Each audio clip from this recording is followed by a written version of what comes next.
The Ward Mansion's living room looked like a battlefield. Pillows burst open, feathers swirling like a snowstorm, syrup smeared across the polished stone floor. Three 6-year-old boys, eyes blazing with fury, shouted, "We don't need anyone! We want Mom!" Their cries thundered against the tall glass walls, an unspoken verdict aimed at the father standing helpless in the doorway. And then, a stranger appeared. A woman stepped into the storm, her eyes calm yet unyielding. The Ward Mansion's living room looks as if a storm just tore through. Torn cushions spill feathers like artificial snow.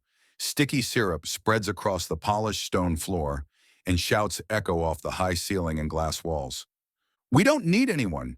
We want Mom!" 6-year-old triplets Liam, Noah, and Caleb stand defiant, eyes blazing, hair wild, cheeks streaked with mess. They've built a small but fierce barricade.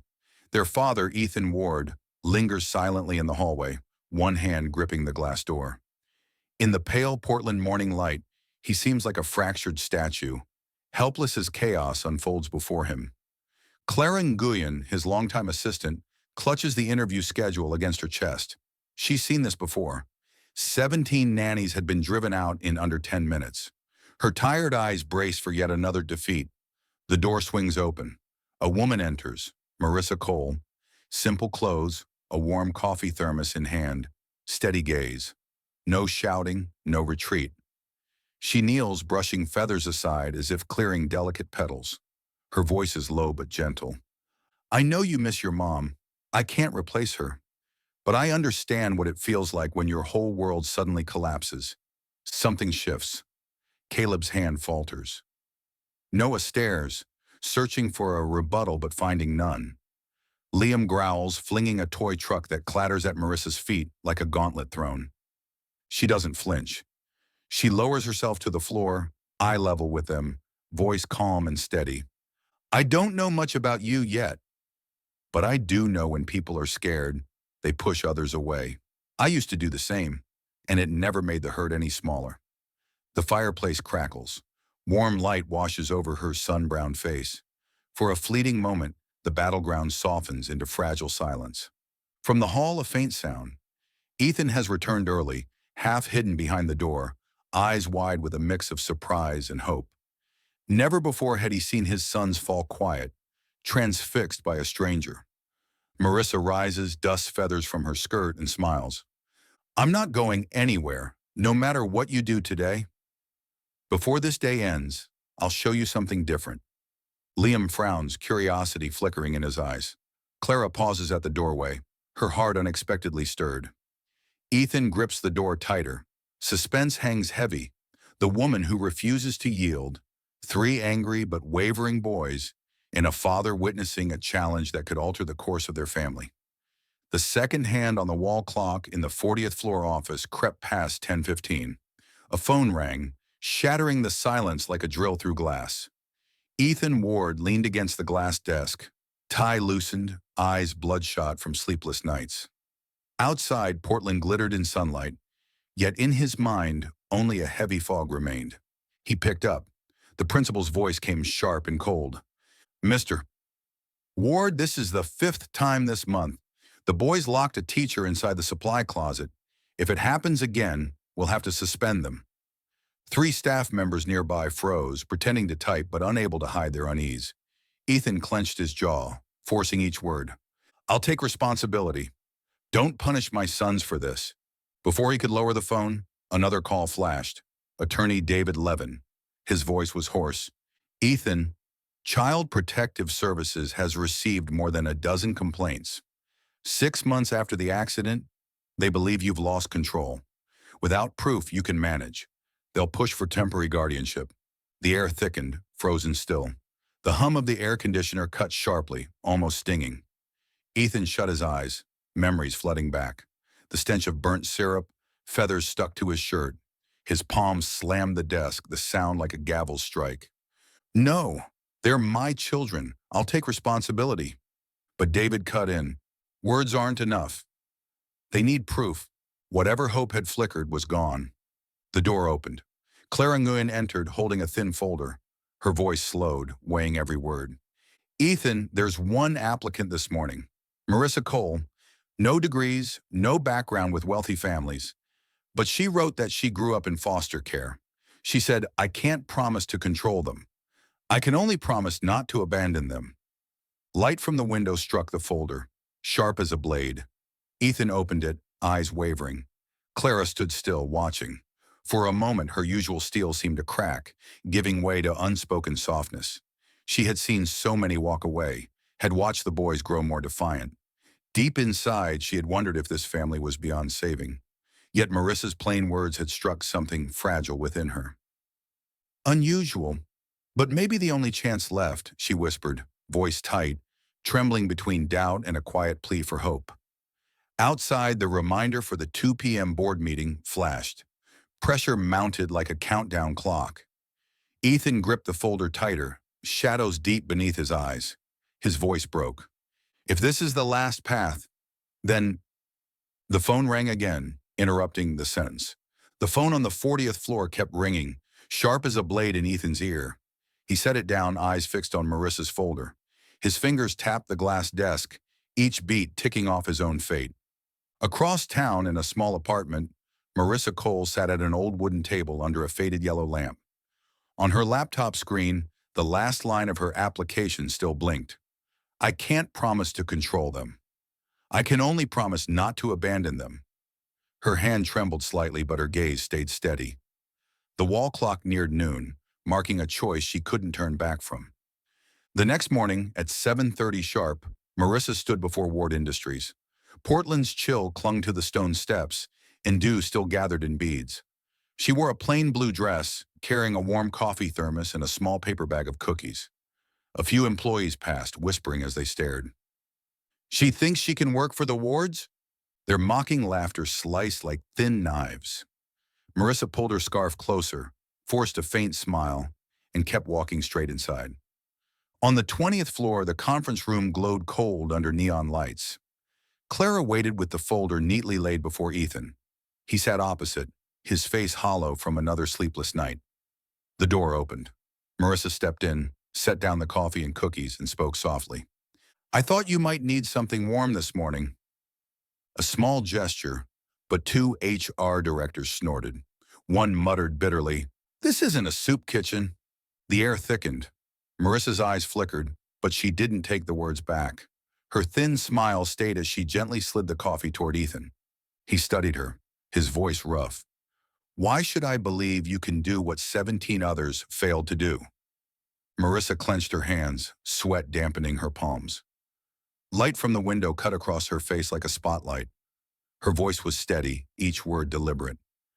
"Because I know what it feels like to be left behind. Children in pain destroy things. I used to. But they're not bad. They're just afraid." Silence pressed over the room. Clara tilted her head, casting Ethan a rare look, as if this was the difference they'd been waiting for. One director snapped, slamming the folder onto the table, papers scattering like a burst of feathers. "No degree, no certification. Mr. Ward, you'd hand your family's honor to a nobody?"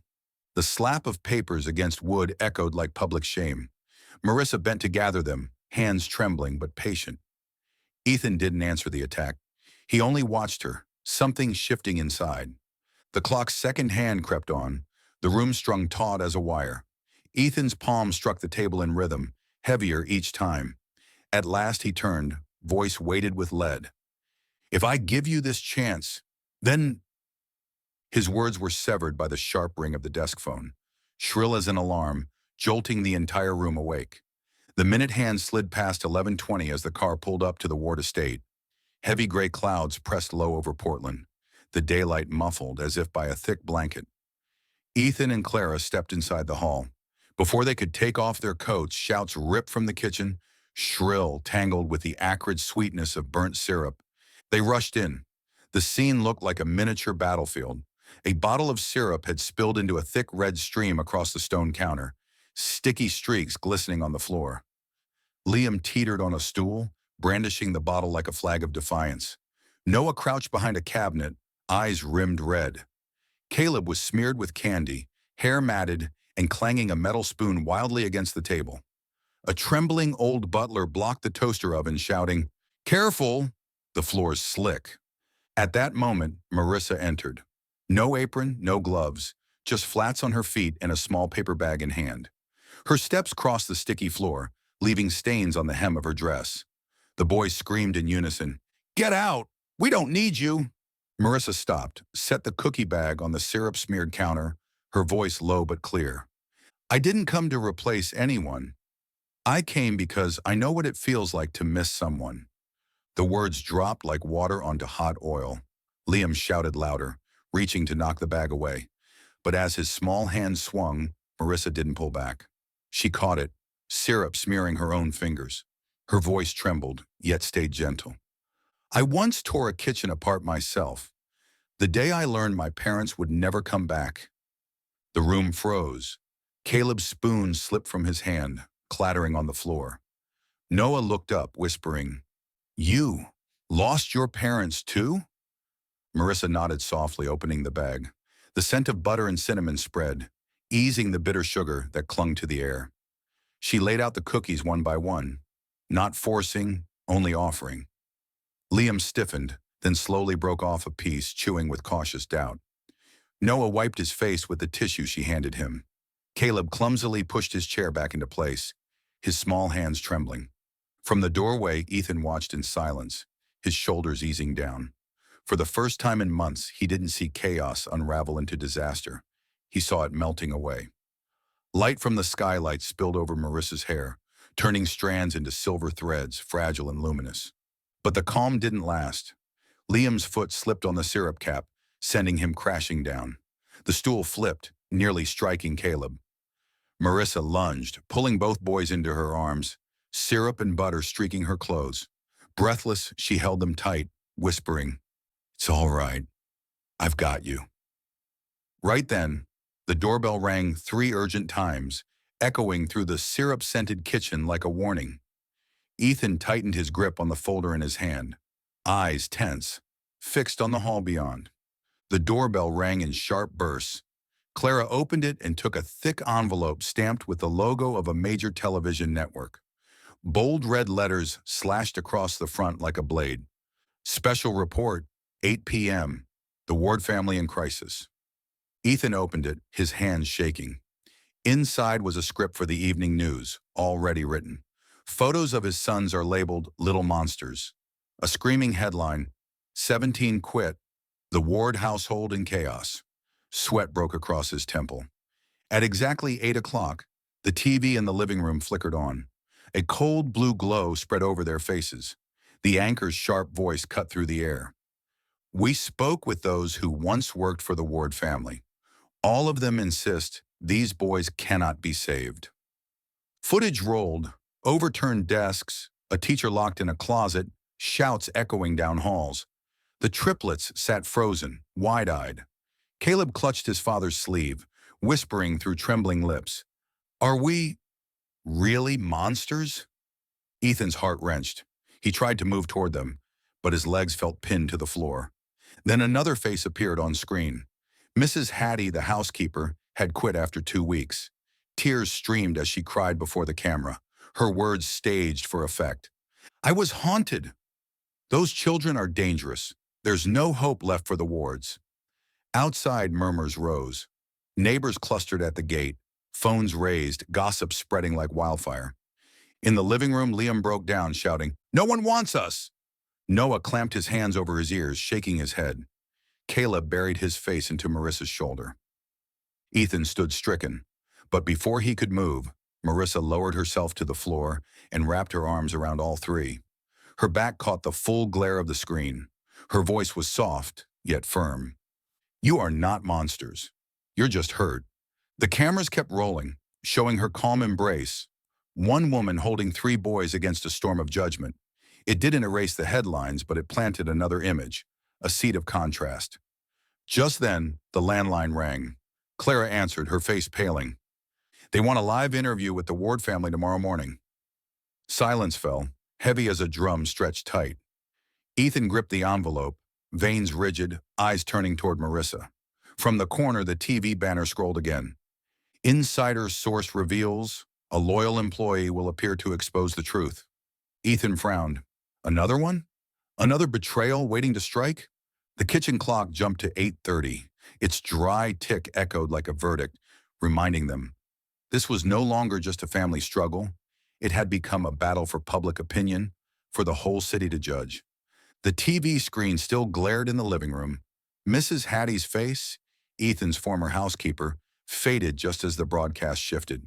A reporter stood outside Ward Industries, night wind whipping, voice urgent. Ladies and gentlemen, it's not only former staff accusing the Wards. We've also received testimony from someone inside the company who asked to remain anonymous. This person claims Ethan Ward abandoned his children and hid the truth to protect his reputation. Red letters scrolled across the screen. Betrayal within, Ward family secrets exposed. Ethan froze, his face drained, hands gripping the edge of the chair. Clara staggered forward, panicked. This can't be. I tried to keep everything sealed. The boys clung to Marissa, trembling. Liam asked in a rush, do they all hate us that much? Noah sobbed, choking out, Dad, what are you hiding? Ethan bent down, pulled all three close, voice breaking. No one's taking you from me. No one. The landline rang again, harsh and shrill. Clara answered, her face going pale. Child Protective Services just notified us.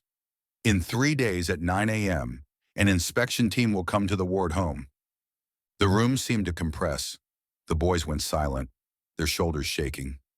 Caleb whispered through tears, they'll take us away, won't they? Ethan shook his head, holding them tighter, though anger burned in his eyes. He turned to Clara. Who inside the company did this? Who sold us out? Clara stayed silent, lips trembling. For an instant, her stern gaze faltered, clouded with fear. Somewhere among Ward's own staff, a traitor was hiding, shielded by the glare of the media. Then Marissa spoke, calm but resolute. Then let them stay the whole day. Let them see with their own eyes who these boys really are, not what that screen says. Ethan lifted his head, eyes dark as midnight. Her words pulled at him like a lifeline, yet they also meant opening every door of his family to public judgment. Right then his phone buzzed. A flood of messages lit the screen. From shareholders, partners, the board. Get control. If CPS steps in, stock will crash. You lose your family, you'll lose the company next. Red text flashed like blades stabbing his chest again and again. Outside, a fire truck siren wailed, red lights sweeping across the windows, painting Ethan's face the color of blood. He shot to his feet, shoulders shaking, eyes shining with a breaking edge. If they want the truth, then they'll have it. The clock struck midnight, its chime echoing through the house like a warning. The fight was no longer within these walls. It now belonged to the entire society watching. 3 days later, 9 a.m. The pendulum clock in the living room struck 3 heavy notes. The front doors opened, and Carmen Alvarez, chief inspector from Child Protective Services, stepped inside. A long gray coat draped her frame, a folder clutched tight, her sharp gaze sweeping across the house. Outside, neighbors crowded the yard. Some live-streamed, others pointed and whispered, There, CPS is here. The Wards are finished this time. The buzz spread like a hive split open. Camera flashes lit the air. Ethan stood tall to greet the team, sweat glistening on his brow. Beside him, Marissa rested a steady hand on the boys' shoulders, holding them like fragile leaves bracing against a storm. Alvarez opened the folder, her voice clear and cold. The Ward family, 17 employees resigned, 13 formal complaints. I'm here to determine if these children are safe. Her words cut like a bare blade. Liam's face drained. Noah choked back sobs, and Caleb buried himself in Marissa's dress. Marissa drew a deep breath. No pleading, no excuses. She took the boys' hands and led them to the back room, where a bare white wall waited. Morning sunlight slanted through the window, spilling into a golden stripe. Her voice whispered, just for them, It's time to show them who you really are. Liam, trembling, pressed a colored sheet to the wall. Scrawled letters read, Mom is still here. The paper landed with a soft tap, yet it rang like an opening cue. Noah picked up a crayon, sketching a home with his mother's smiling eyes. I miss Mom, but I'm not angry anymore. Caleb held up a picture of the three brothers holding hands. We're not bad. We're just afraid Mom might disappear. The room fell silent. The scratch of a crayon on paper echoed in the hush. Outside, a few neighbors stared, stunned. One man, always quick to complain, blurted out, I thought those kids were trouble. But look, his voice cracked. Phone cameras shifted toward the wall, now covered in bright scraps of paper. Suddenly, a familiar voice rose from the crowd. Mrs. Hattie, the former housekeeper who had accused them on TV, threw up her hands and shouted into the lens, Don't believe this. It's all an act. I was locked in a storeroom once. Those kids are vicious. Noise rippled again, the balance of public opinion teetering. Alvarez frowned, her eyes wavering. At that moment, Marissa wrapped her arms around the boys, her voice strong and ringing through the room. Grief doesn't make children monsters. It only makes them desperate to be believed. If today you see fear turning into love, that is the truest proof. A public showdown, Hattie's words against Marissa's, colliding like two drawn swords. The crowd fell silent, all eyes fixed on Alvarez. Then Clara's phone rang. A new email flashed onto the wall screen. Live video. The Ward family builds a wall of healing. Viewers, 5,412, 8,903, 12,450. The numbers climbed in real time, undeniable evidence unfolding. Breath caught across the room. Alvarez lowered her eyes, knuckles whitening on the folder. Ethan stepped forward, voice resounding. You can write in your report, my children know pain, but they also know love. From outside, the church bells tolled, extended and resonant, cutting across the silence like a verdict postponed. The air hung taut. No one yet knew which way the scales would tip. The church bells faded, yet the air stayed taut as a pulled wire. Carmen Alvarez closed her folder, eyes drifting toward the wall now covered with children's drawings and colored notes. For a fleeting moment, her stern face softened. But before she could speak, a man's voice rang out from the gate. That's nothing but a stunt to win sympathy. The crowd parted. A man in a gray suit strode forward. Mr. Harris is the deputy director of Ward Industries. He held up his phone, playing spliced clips of the boys wreaking havoc, feeding them straight to reporters. This is the real truth, he shouted, eyes blazing. Cameras swung toward him, microphones shoved close. A reporter pressed, Mr. Harris, are you saying Ward Industries covered this up? Yes, Ethan Ward put the company's reputation above the safety of his own children. This whole family is just an act. The accusations hit like fuel on open flames. Neighbors murmured, shareholders dialed nonstop. The TV in the living room switched to a live broadcast. Across the screen, bold red letters scrolled. The Ward family betrayed from within. The children paled. Liam stepped back. Noah burst into tears, and Caleb clung tighter to Marissa. Ethan stood frozen, color draining from his face. Marissa moved forward, placing herself between the children and the storm. Her voice rang steady and clear. Mr. Harris, all you see is anger. You don't see the pain behind it. Children don't fake this. What you call a performance is truth itself, fear turning into love. Look. She opened her arms toward the wall of paper. Cameras shifted, capturing the trembling words, the rough sketches, the raw confessions of love and longing. For a moment, the crowd outside fell silent. Alvarez lifted her head, her voice carrying like a bell. This is no performance. This is evidence. I will write in my report. The Ward children are not a danger. They are hearts learning to trust again. Her words pierced the heavy clouds. Neighbors clapped, first scattered, then resounding. Reporters thrust microphones toward Ethan. Investors shouted his name on the phone. Every eye was fixed on him. He drew a deep breath. His lined face seemed to brighten, his hoarse voice steady yet strong. Some say I failed, but it was Marissa Cole who saved my family. She gave us a second chance. At the company headquarters where the live feed played, silence swept the room. Then thunderous applause broke out, spreading wall to wall. Some employees who had doubted him bowed their heads. A few wiped away tears. Headlines flipped in real time. The Ward family smeared, truth revealed. Nanny stands firm against media storm. Inside the home, The wall of healing glowed under the noon sun. Marissa placed one last blank sheet in the empty corner, a quiet promise for tomorrow. Ethan turned to her, lips trembling, but no words yet formed. Camera shutters clicked again and again. The truth had been witnessed, and the weight of public opinion had finally shifted. Ethan stood still, his eyes fixed on Marissa.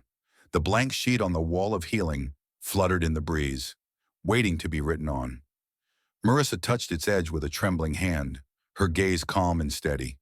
A microphone crackled outside the gate, startling the household. The broadcast was live, and hundreds were watching. The anchor's voice rang out. "We've just received the official report from Child Protective Services." Carmen Alvarez stepped before the cameras, folder clutched tight. She lifted her head, voice clear and unwavering. "The Ward children are not a danger. These are hearts in recovery. The Ward family will not lose custody. I confirm, these children are safe in their own home." Applause erupted. Neighbors cheered, reporters jostled, and cameras flashed in bursts. Many who once doubted now bowed their heads. Some wiped away tears. Justice had been restored, publicly, transparently, before the entire community. At the same time, Ward Industries Board issued a statement. Deputy Director Harris was suspended pending investigation. The news hit the live feed instantly, sparking another wave of applause, not only for the Ward family's vindication, but because betrayal had finally met its consequence. Ethan stepped forward with his sons and Marissa. In the boys' hands were new colored notes. "I'm not afraid anymore. We want to love. Family is still here." Applause thundered again, rolling outward like waves. 1 year later, Portland's Central Park bloomed with flags and flowers. On the expansive lawn stood a massive white wall, now covered with hundreds of children's notes and drawings. The sign read, "The Healing Wall Project," dedicated on the 3rd anniversary of Rachel Ward's passing. Music floated through the air, violin strings mingling with children's laughter. Dressed in white shirts, Liam, Noah, and Caleb stood before the crowd, hands shaking as they read their vows. "We promise to help kids without parents never feel alone. We promise to keep good memories, not turn sadness into anger. We promise to let love lead the way." The crowd roared, applause echoing off the glass around the square. Reporters swarmed, the live caption scrolling, "The Ward family, from crisis to a symbol of healing." Ethan held his son's hands, his voice breaking with pride. "Today, we're not just a family. We're part of this community." Beside him, Marissa held a small envelope from an older woman. On it, "For children who need a place to remember." Tears glistened on her cheeks. Ethan looked at her, eyes full, and instead of words, placed his hand over hers, holding it tight. Dusk settled, casting golden light across the wall of notes, glowing like thousands of candles. Marissa poured warm coffee beside it, the scent of butter and cinnamon drifting on the wind. Liam smiled softly. "I remember this smell the first day you came." Marissa picked up the blank sheet left from a year ago and wrote the final line. "Family is where we learn to love again." The crowd fell silent for a breath, then applause swept through as evening winds carried the sound of children's laughter and the echo of promises kept. Love had turned sorrow into a home. Dusk settled over the park, the wall of healing glowing with hundreds of notes and drawings. The Ward family stood among the crowd, no longer the target of blame, but a symbol of renewal. Justice had been restored. Yet more than that, sorrow had turned into a bond that taught an entire community how to love again. Love turns loss into strength, and if it were you facing hardship, would you give in or rise to love?